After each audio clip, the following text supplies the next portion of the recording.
नमस्कार। The federal देश में आप सभी का स्वागत है। 1 जुलाई को कांग्रेस ने पंजाब के लिए अपनी टीम का ऐलान किया, जिसमें प्रदेश अध्यक्ष बरकरार रहे, लेकिन पूर्व मुख्यमंत्री चन्नी को जो है उनको कैंपेन कमेटी का चेयरपर्सन बनाया गया।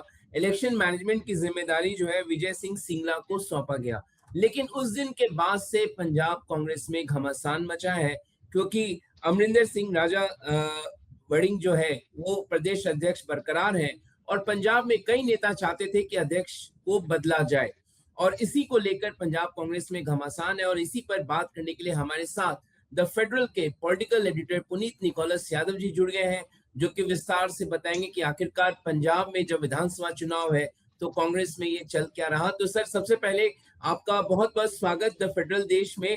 और आज जैसा कि खबर हमने सुबह से सुनी थी कि भूपेश बघेल जो कि प्रभारी है पंजाब के, उनकी पूर्व मुख्यमंत्री चन्नी से मुलाकात होनी थी।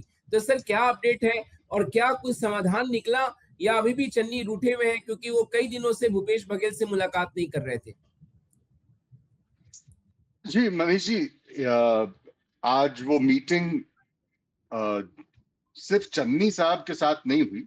उस मीटिंग में जो अमरिंदर सिंह राजावड़िंग की मुखालफत करने वाले जितने भी गुटों के अलग अलग नेता हैं पंजाब से, चाहे वो प्रताप सिंह बाजवा हो, चाहे वो चरणजीत सिंह चन्नी हो, सुखजिंदर सिंह रंधावा हो, ये सारे जो दिग्गज नेता हैं पंजाब कांग्रेस के, ये सभी उस बैठक में आज शामिल हुए। और आप प्रगट सिंह भी वहां थे। राणा गुरजीत के घर पर, ये राजा गुरजीत कपूरथला से आते हैं, सीनियर नेता हैं, चन्नी गुट के सदस्य माने जाते हैं। उनके घर पर यह बैठक की गई थी और लगभग 90 के करीब कांग्रेस के नेता वहां मौजूद थे। एमएलएज भी थे, फॉर्मर एमएलएज भी थे, डिस्ट्रिक्ट्स के बड़े नेता, सूबे के बड़े अलग अलग कास्ट ग्रुप्स, कम्युनिटी ग्रुप्स के नेता, चाहे अरुणा चौधरी हो, चाहे प्रगट सिंह हो, चाहे ओपी सोनी हो, राजकुमार वर्का हो, ये सारे ही नेता वहां मौजूद थे, सिवाय अमरिंदर सिंह राजावड़िंग के। क्योंकि जहां तक की हमारी जानकारी है वो ये कि चन्नी साहब ने एक ये शर्त, चन्नी साहब ने, चाहे सुखजिंदर सिंह रंधावा हो, उन्होंने, और भी बाकी नेताओं ने, राणा गुरजीत ने, सबने ये बहुत साफ तौर पे कहा था भूपेश बघेल से कि बैठक अगर होगी तो जहां हम वेन्यू जहां पर भी होगा, राजा वड़िंग उस बैठक में नहीं आएंगे, उनके साथ हमें कोई मीटिंग नहीं करनी। तो राजा वड़िंग इस मीटिंग में नहीं थे। लेकिन इन सारी चीजों के बावजूद, बड़ी लंबी चर्चा के बाद, और देखिए पिछले 5 दिनों से, 6 दिनों से भूपेश बघेल चंडीगढ़ में थे, अलग अलग नेताओं से बात करने की कोशिश उनकी चल रही थी कि किसी तरह से एक जो है राजी कर लिया जाए, जितने लोग नाराज हैं अमरिंदर सिंह राजावड़िंग के अपॉइंटमेंट के रिटेंशन से, उनको मना लिया जाए। तो 5 दिन तक ना सुखजिंदर सिंह रंधावा मिलने को तैयार हुए भूपेश बघेल से, ना चरणजीत सिंह चन्नी तैयार हुए मिलने के लिए। धर्मवीर गांधी जो पटियाले से सांसद हैं, वो भी इतने दिन इंतजार करने के बाद आज अलग से जाकर के उनसे मिले। तो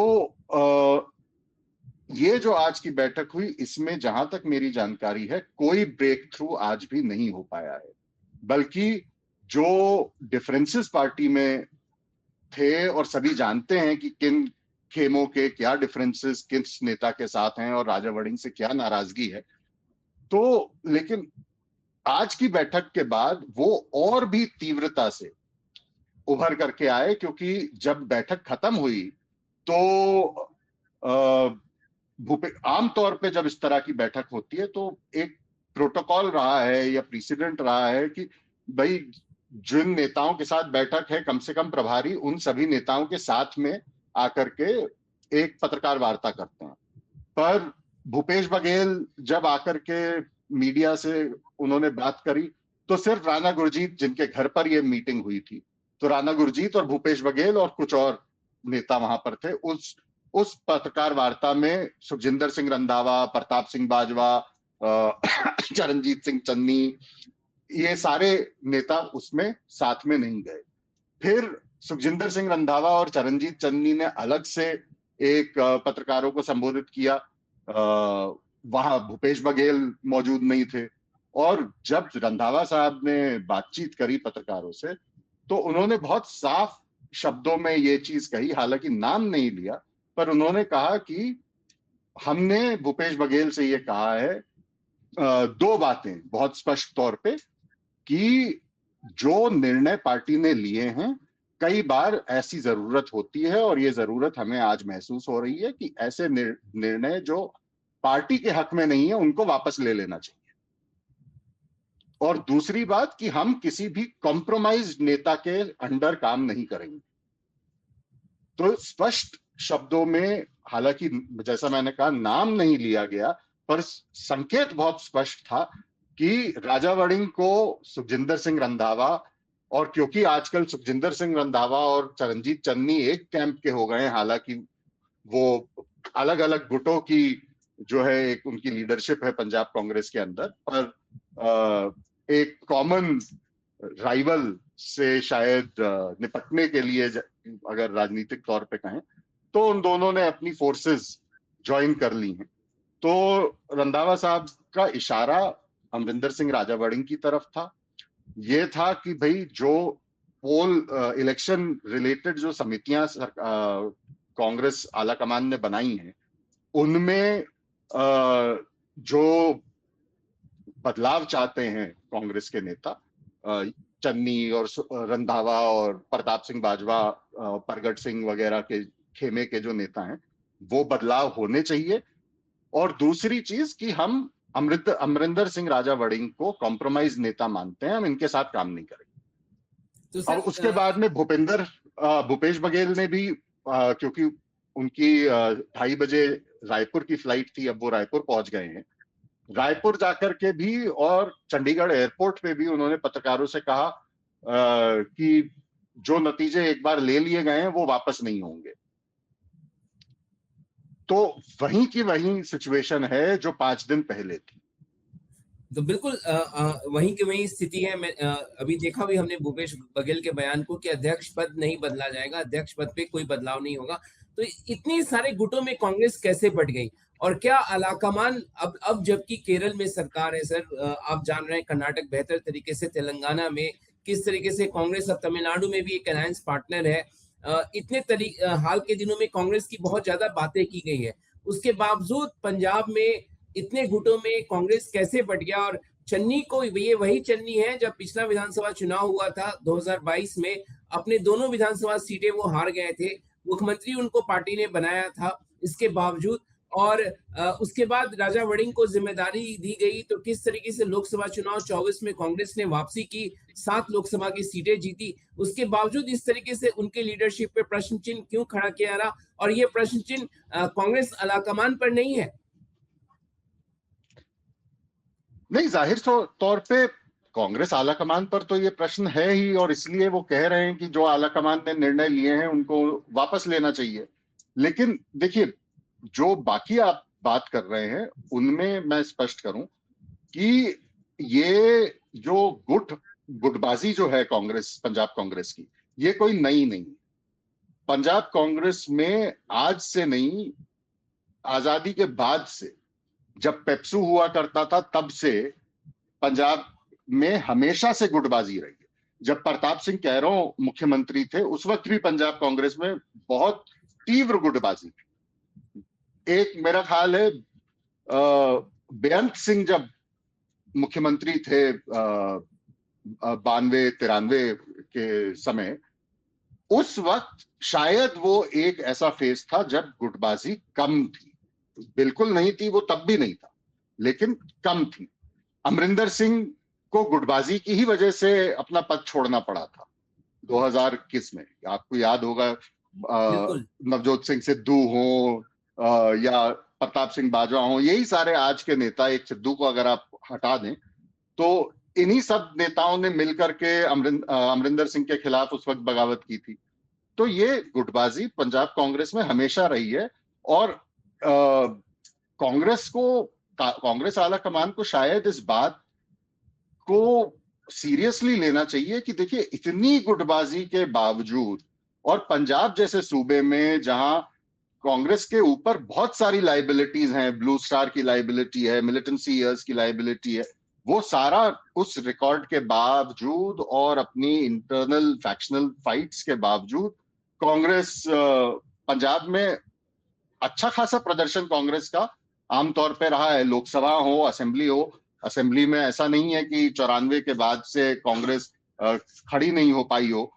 किसी कोई और राज्य होता तो शायद वो स्थिति होती कांग्रेस की, लेकिन पंजाब में कांग्रेस आज भी ग्रास रूट्स पे अपना एक वर्चस्व रखती है। भले ही 2022 के चुनाव में 18 सीटों पे आ गई हो और आम आदमी पार्टी 92 पे चले गई हो, लेकिन उसके बावजूद आज भी कांग्रेस का संगठन तौर पर, जमीनी तौर पर वहां उसका वोट है, वहां उसके नेता हैं। इन्हीं ये जितने गुटों के अलग अलग नेता हैं, आप इन्हीं को अगर गिन लीजिए तो आधा दर्जन के करीब तो इनमें से ऐसे नेता आपको निकल के आ जाएंगे जो कई बार के विधायक या सांसद। तो उन सारी कमजोरियों के बावजूद कांग्रेस का अपना एक वर्चस्व पंजाब में। अब इसको ये कांग्रेस आलाकमान के लिए चैलेंज है, खासतौर से अभी, क्योंकि 8 महीने बाद चुनाव होने। तो एक चीज तो ये। दूसरा, आपने जो बात करी कि अमरिंदर सिंह राजावड़िंग के परफॉर्मेंस की या चन्नी के 2022 में चुनाव हारने की, देखिए ये बात बिल्कुल सही है कि चरणजीत चन्नी मुख्यमंत्री होते हुए और 2022 के चुनाव में 2 जगह से वो चुनाव लड़े थे, और पूरे उस चुनाव में आप जितनी भी पार्टीज चुनाव लड़ रही थी, उन सारी पार्टीज में इकलौते चन्नी ऐसे कैंडिडेट थे जो 2 सीटों से चुनाव लड़े थे, चमकौर साहब और भदौर, और दोनों से वो चुनाव हार गए थे। और उसके बाद में आम आदमी पार्टी की वहां सरकार बनी, लेकिन 2 साल बाद जब लोकसभा के चुनाव हुए तो 7 सीटें 13 में से पंजाब की कांग्रेस ने जीती। अगर आप चंडीगढ़ को भी मिला लें तो 8 सीटें कांग्रेस के खाते में आई। पर देखिए, इसको आप 2022 में चन्नी के हारने से जोड़ करके नहीं देख सकते, या इसको आप अमरिंदर सिंह राजावड़िंग की लीडरशिप से भी जोड़ के नहीं देख सकते, और उसका कारण बहुत साफ है। 22 में देखिए, चन्नी एक नया चेहरा था और एक तरह से एक गैम्बल था जो कांग्रेस ने खेला, जो बहुत बुरी तरह फेल हो गया, कि पंजाब को उस सूबे का सबसे पहला दलित सिख मुख्यमंत्री चन्नी के रूप में कांग्रेस ने दिया, और ये सोच के दिया कि पंजाब में सबसे बड़ी संख्या दलितों की है, इससे एक हमारा कंसोलिडेशन होगा। 32% के आसपास दलित सिख पंजाब में, जट सिख से ज्यादा आबादी है, जट सिख करीब 25% के आसपास। तो लेकिन वो हुआ नहीं, और उसके कारण अता कारण थे, क्योंकि देखिए एक एंटी इनकम्बेंसी अमरिंदर सिंह के खिलाफ भी थी।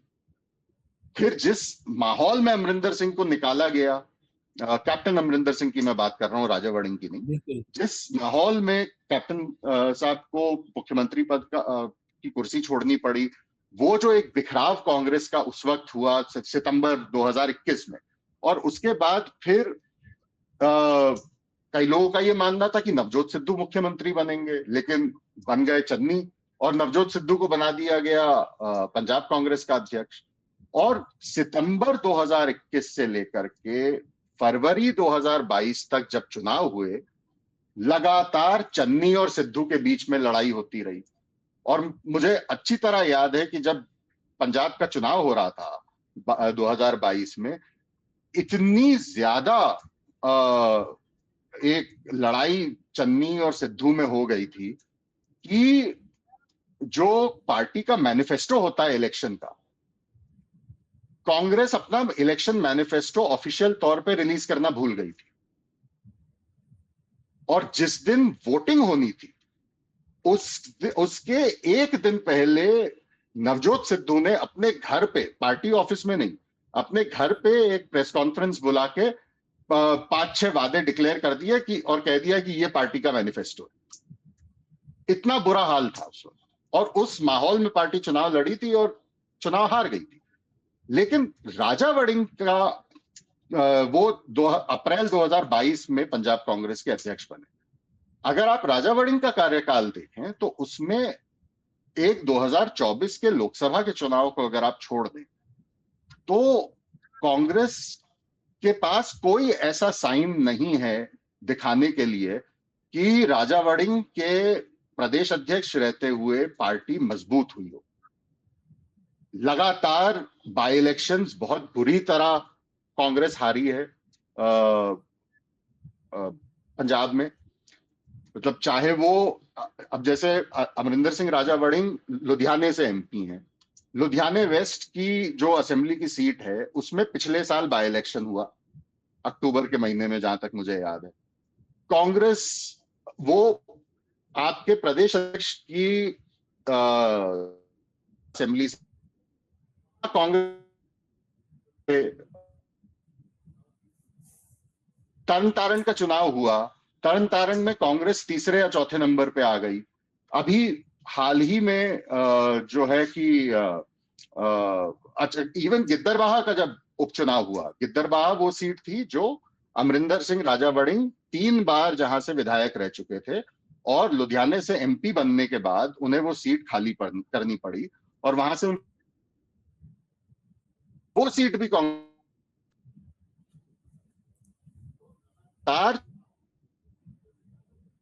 लीडरशिप में हारती गई है। और अभी 2 महीने पहले जो लोकल बॉडी के इलेक्शंस वहां पर हुए उसमें फिर सिवाय उन इलाकों के जहां चाहे आप मुरिंदा ले लीजिए या चमकौर साहब ले लीजिए या कपूरथला ले लीजिए, जो चन्नी या चन्नी खेमे के नेताओं के इलाके हैं, वहां तो कांग्रेस का प्रदर्शन बहुत अच्छा रहा। जैसे चमकौर साहब में 19 म्युनिसिपल काउंसिल की सीट है, 19 काउंसिल की सीटों में कांग्रेस 17 सीटें जीती, वो चमकौर साहब का इलाका है।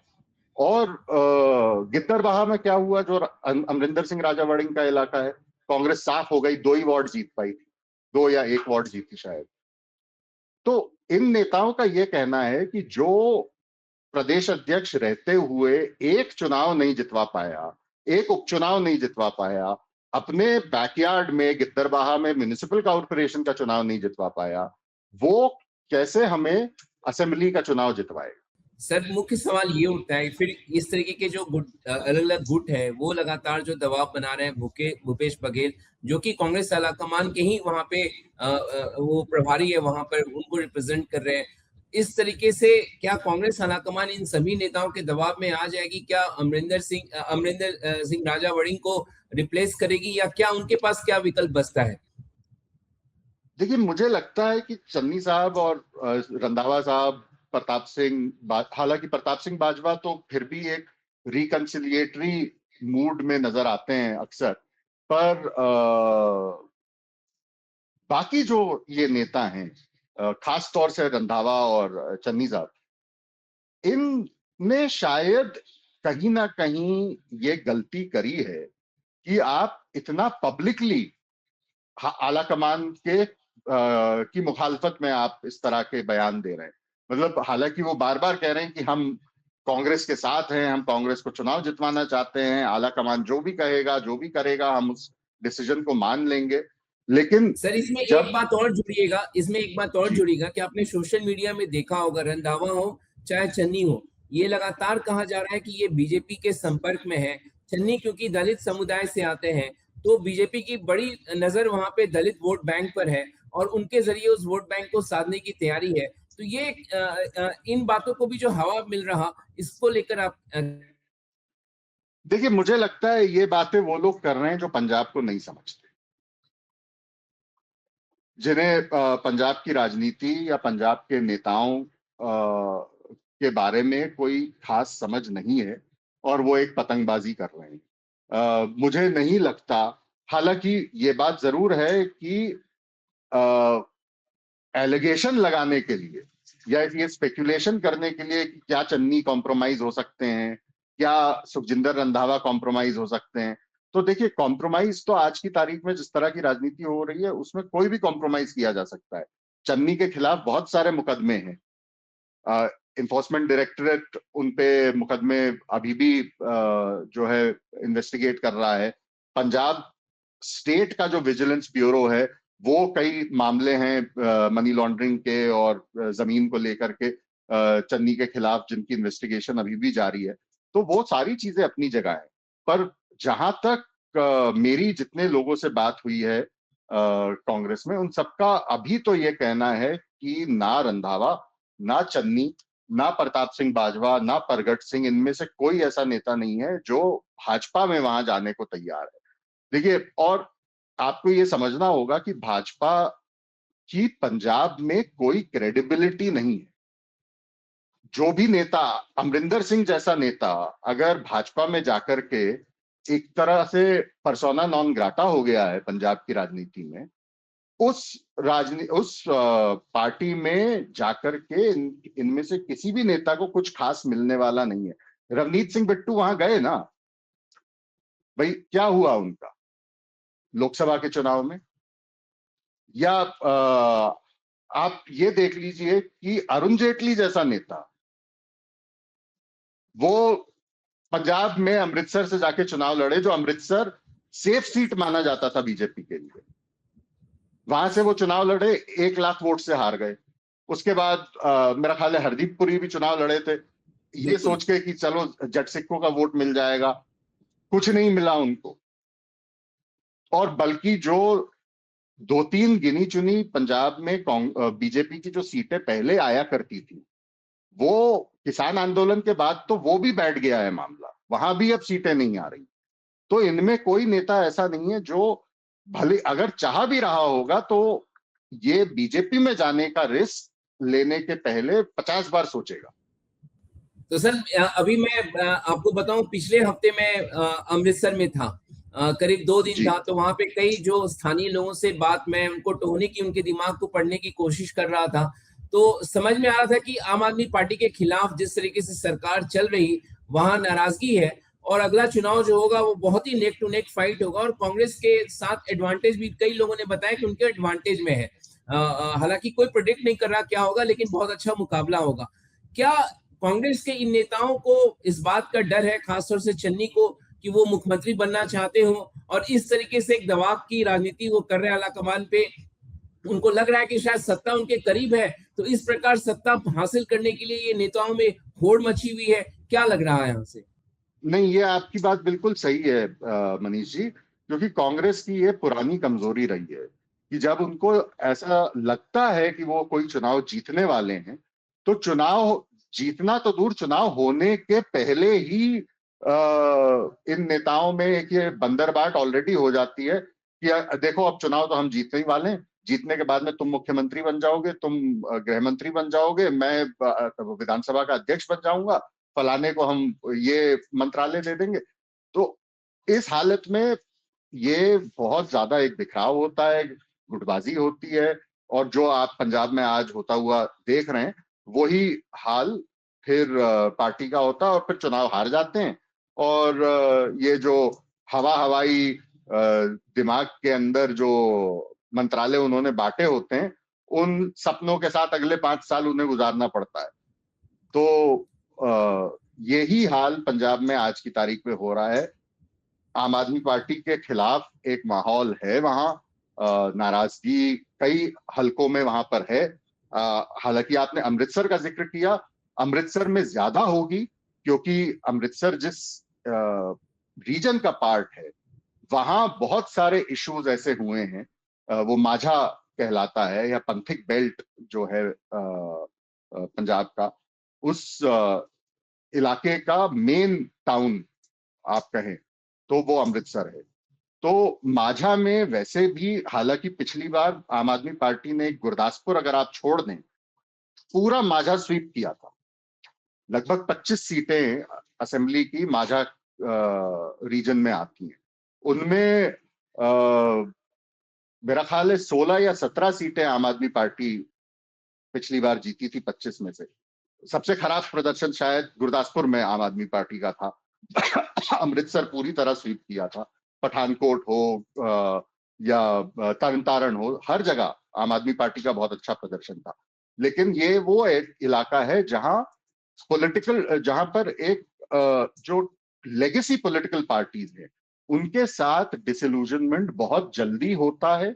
साथ ही साथ क्योंकि ये पंथिक बेल्ट कहा जाता है जहां सिखिज्म की आइडियोलॉजिकल रूट्स हैं, अकाल तख्त अमृतसर में, गोल्डन टेम्पल वहां है।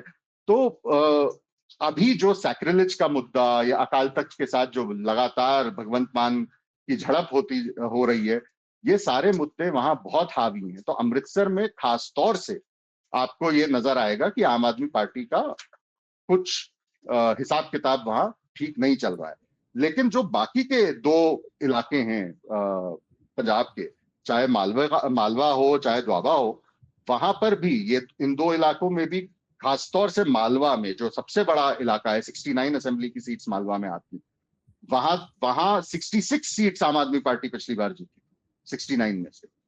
तो उस इलाके में भी अगर आप घूमेंगे तो आपको नाराजगी नजर आएगी आम आदमी पार्टी के खिलाफ। और ये वो इलाका है मालवा जहां से चरणजीत सिंह चन्नी आते हैं। तो जाहिर है कि ये चीजें कांग्रेस के हक में फिलहाल जमीनी तौर पर हैं, लेकिन संगठन के तौर पर कांग्रेस उसको मैं कहूं कि एक तरह से कांग्रेस में शायद एक होड़ मची हुई है कि ये जो हाथ आया मौका है इसको गंवाएं कैसे। तो सर राहुल गांधी जब मेरे ख्याल से शायद वो भारत में है नहीं, अभी विदेश में है, जब वो लौटेंगे, क्योंकि अब तो बहुत ज्यादा पार्टी पे उनकी पकड़ बनती जा रही है, उन्होंने बनाया है, वो इसको कैसे देखेंगे? क्योंकि उनके निर्णय के बाद ही तो 1 तारीख को इस तरीके का विभागों को बांटा गया था, वो इसको किस तरीके से लेंगे? नहीं, ये बिल्कुल आप सही कह रहे हैं। और देखिए, यही एक राहुल गांधी की लीडरशिप की एक अच्छा भी कह सकते हैं, उसके अच्छे पहलू भी हैं, बुरे पहलू भी हैं, कि राहुल की लीडरशिप में एक स्टबर्ननेस है कि अगर वो किसी नेता को, जैसे अब उन्होंने जब अमरिंदर सिंह को हटाना था तो हटाना था, चाहे अब उसके कोई भी कारण, कोई भी रिजल्ट्स पॉजिटिव हो नेगेटिव हो, जो भी भुगतना पड़े वो हम भुगतेंगे, लेकिन हम अमरिंदर सिंह को हटाएंगे। तो अमरिंदर सिंह राजा वड़िंग के साथ भी 1 जुलाई को जो हुआ, 1 जुलाई के पहले मैं आपको बताऊं मनीष जी, लगभग 8 बार कांग्रेस के अलग अलग पंजाब के नेताओं के साथ बैठक हुई, बुला करके यही सुखजिंदर रंधावा, चरणजीत चन्नी, प्रताप बाजवा, इन सबसे 1-to-1 मीटिंग भी राहुल गांधी की हुई। उन बैठकों में भी इन सारे नेताओं ने यही बातें रखी जो आज वो रख रहे हैं राजा वड़िंग के खिलाफ। लेकिन उसके बावजूद राजा वड़िंग को राहुल गांधी ने एंडोर्स किया, एक तरह से आप कहें तो, क्योंकि सिग्नेचर तो मल्लिकार्जुन खड़गे पार्टी अध्यक्ष है, तो उनके सिग्नेचर से कंटिन्यू कर रहे हैं वो। लेकिन सबको पता है कि राजा वड़िंग राहुल गांधी की ब्लेसिंग से पंजाब कांग्रेस लीड कर रहे हैं। तो क्योंकि उनके 5 साल का जो एक पीसीसी प्रेसिडेंट का 5 साल का टर्म होता है वो कंप्लीट नहीं हुआ है, उसमें अभी भी एक साल से थोड़ा हाँ 1 साल से थोड़ा कम वक्त अभी रह गया है। तो अब राहुल शायद चाहते हैं कि नहीं, मैंने बनाया है तो 5 साल रहेंगे, भले ही उसका हमें कोई खामियाजा भुगतना पड़े। तो ये उनको सोचना पड़ेगा कि ठीक है, आप एक तरह से ये दिखा रहे हैं कि आप अपने नियुक्त किए हुए पदाधिकारियों के पीछे बहुत फर्मली स्टैंड करते हैं, लेकिन अगर उन नियुक्तियों से पार्टी कमजोर हो रही है या पार्टी में बिखराव हो रहा है तो उसकी जिम्मेदारी भी फिर आपको लेनी पड़ेगी और उसका हल भी आप ही को निकालना पड़ेगा। तो और ये चीज चन्नी, प्रताप सिंह बाजवा, सुखजिंदर रंधावा, परगट सिंह, ये पिछले 5 दिन से ये सारे नेता यही बात कर रहे हैं कि हम तो राहुल गांधी से मिलकर के ये चीजें डिस्कस करना चाहते हैं दोबारा से। रंधावा ने तो 2 जुलाई को ही बयान दिया था, रंधावा साहब ने, कि इतने राउंड ऑफ डिस्कशंस के बाद अगर इस तरह की ही नियुक्तियां होनी थी तो इन नियुक्तियों का मतलब क्या हुआ? फिर जब आपने सबकी रायशुमारी करने के बाद में फिर वही सारे निर्णय लिए जो सारे नेताओं ने आपसे मना किया था लेने के लिए, तो फिर क्यों आपने इतना 2 महीने का वक्त आपने जाया किया? तो अब बात दोबारा घूम करके वहीं आ गई है इन कई नेताओं का तो पहले ये भी कहना था परसों तक कि हम तो भूपेश बघेल से मिलना ही नहीं चाहते, क्योंकि भूपेश बघेल पार्टिजन तरीके से अपनी जो है रिस्पॉन्सिबिलिटीज या अपनी ड्यूटीज का निर्वहन कर रहे हैं, और वो पूरी तरह से अमरिंदर सिंह राजावड़िंग के खेमे में है। मतलब कल आप देखिए, कल बैठक हो रही थी पंजाब कांग्रेस में, और पंजाब कांग्रेस के दफ्तर में भूपेश बघेल बैठे हुए हैं, उनके सामने लोग आकर के अमरिंदर सिंह राजावड़िंग के लिए नारे लगा रहे हैं।